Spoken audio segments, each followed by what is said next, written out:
I'd also like to recognize all the different police and fire departments and also our military. I see we have state troopers represented, our city police are here, our county sheriff's department is here, and again, all of our first responders. I'd also like to recognize the 9/11 support group.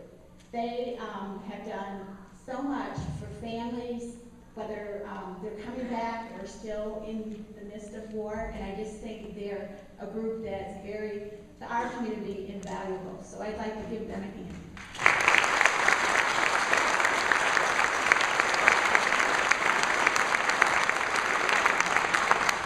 The other folks I'd like to recognize, I see there's a couple elected officials still here, and I appreciate your staying also. I told Jim I'd keep my parts really short. I just want to, kind of encourage everyone to take time today to thank these men and women that put their lives on the line every day for us, whether it's a policeman or a fireman. We kind of take it for granted, and we really need to appreciate them.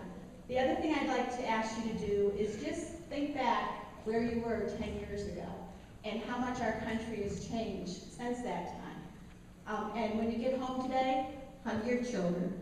It's wonderful to be here. I'd like to think that Thunder was doing some applause for the band and the orchestra that was here earlier.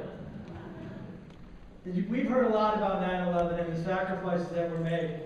And I said earlier this morning that I go back to 9/10, the day before 9/11. And we were worried about where our future would be going and what the next generation was going to do.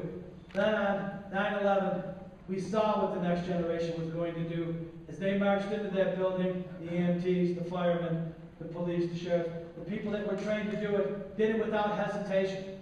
They went there to try to save lives because they knew that was their job. And they did it, and they did it well. And we lost a lot of good men and women that day.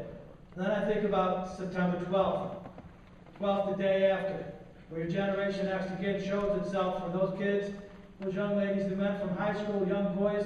The next day we're out there volunteering for the armed forces because they knew what they had to do to protect our freedom. And I look back and I say to myself, every generation worries about what the next generation was going to do. We had nothing to worry about. Those brave young men and women have now fought for 10 years to defend our freedom, to allow us to enjoy a day, to allow us to go outside and feel that cool breeze on our face. And I thank them for that. I thank everybody that has served, everybody that is serving today, all their families that have lost so much and will continue to suffer, and all of you for coming here today to participate in such a wonderful event. Thank you.